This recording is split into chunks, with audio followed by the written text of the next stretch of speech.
कभी कभी एक क्षण का ज्ञान पूरे जीवन की दिशा ही बदल देता है। यह कहानी है कुख्यात डाकू अंगुलीमाल की। यह घटना है ईसा पूर्व 5वीं शताब्दी की। उस समय लोगों के लिए भय का दूसरा नाम था श्रावस्ती का खूंखार डाकू अंगुलीमाल, जो लोगों को मारकर उनकी उंगलियां काटकर माला पहनता था। वह श्रावस्ती के घने जंगल में रहता था। लेकिन क्या आप जानते हैं, उसके बचपन का नाम अंगुलीमाल नहीं था, और ना ही वह बचपन से हिंसक प्रवृत्ति का था, बल्कि वह एक भटका हुआ विद्वान ब्राह्मण था। तो फिर क्या वजह थी कि उसे लोगों की हत्याएं कर उंगली काटनी पड़ी और उसका नाम अंगुलीमाल पड़ा? बचपन में अंगुलीमाल का नाम अहिंसक था। कहा जाता है कि कौशल नरेश सम्राट प्रसेनजित के दरबार के राजपुरोहित के घर पर अहिंसक का जन्म हुआ था। उसके जन्म से पूरे घर पर आनंद ही आनंद था। लेकिन जब परंपरा के अनुसार बालक के जन्म कुंडली बनवाने के लिए सभी राजा ज्योतिषी के पास गए तो भविष्यवाणी सुनकर हैरान रह गए। राजा ज्योतिषी ने बताया कि जिस अशुभ योग में बालक का जन्म हुआ है, ऐसे लोग डाकू या हत्यारे बनते हैं। यह सुनकर सभी के पैरों तले जमीन खिसक गई। तब परिवार वालों ने युग प्रचलित तर्क वितर्कों का सहारा लेते हुए यह निश्चय किया कि क्यों ना बालक का नाम अहिंसक रख दिया जाए।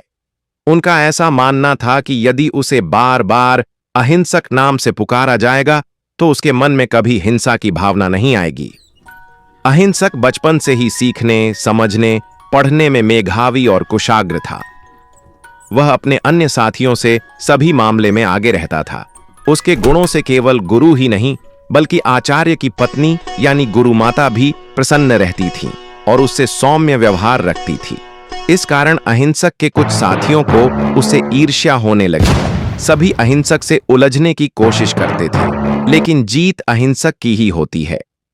तब एक दिन उसके साथियों ने अहिंसक को नीचा दिखाने की योजना बनाई और आचार्य के मन में अहिंसक के प्रति घृणा भाव उत्पन्न करने के लिए झूठ कह दिया कि अहिंसक गुरुमाता के प्रति कुदृष्टि रखता है। यह सुनकर आचार्य जी का क्रोध नियंत्रण में नहीं रहा और उन्होंने अहिंसक से कहा कि तुम में ब्राह्मण पुत्र कहलाने की योग्यता नहीं है।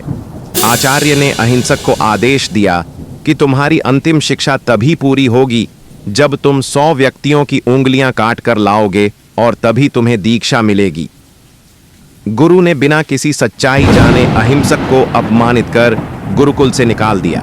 खुद पर लगाए गए घृणित आरोप और व्यर्थ के तिरस्कार ने अहिंसक के मन में समाज के प्रति घृणा भर गई। आचार्य के आदेश का अहिंसक धर्मानुकूल पालन करने लगा और वह लोगों की हत्या करने लगा। ऐसा करते करते वह एक हत्यारा बन गया, क्योंकि आचार्य के आदेश पर वह श्रावस्ती के जंगल में जाकर लोगों की हत्याएं कर उनकी उंगलियां काटकर उसे मालाओं में पिरो लेता था, जिससे हत्याओं की गिनती की जा सके और उंगलियां गायब न हो। इसी के कारण उसे अंगुलीमाल का नाम मिला। अपने इस भयंकर कृत्य के कारण अंगुलीमाल की चर्चा दूर दूर तक होने लगी। यहां तक कि कौशल नरेश को भी अंगुलीमाल को मारने के लिए अपनी सेना और योद्धा भेजने पड़े, परंतु वो अंगुलीमाल को पराजित नहीं कर सके। कहा जाता है कि जब श्रावस्ती में अंगुलीमाल का भय था, तभी भगवान गौतम बुद्ध अपना वर्षावास करने यहां आए हुए थे। लोगों ने चेताया, भगवान वहां मत जाइए, वहां अंगुलीमाल का आतंक है। आपको क्या लगता है, क्या बुद्ध वहां जाएंगे? अगर जाते हैं तो क्या होगा? कमेंट कर जरूर बताएं। और यहीं से शुरू होती है असली कहानी, जहां एक खूनी का सामना होता है एक संत से।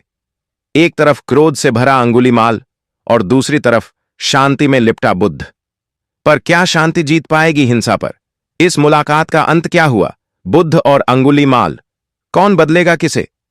यही है वो पल जो पूरी कहानी को बदल देगा। आगे क्या हुआ, जवाब छुपा है कहानी के अगले भाग में। जानने के लिए हमारा चैनल लाइक, शेयर, सब्सक्राइब करना ना भूले, ताकि वीडियो का अगला पार्ट आपको समय पर मिल सके। आपका एक लाइक हमें ऐसी और वीडियो बनाने की प्रेरणा देता है। देखने के लिए धन्यवाद। नमो बुद्धाय।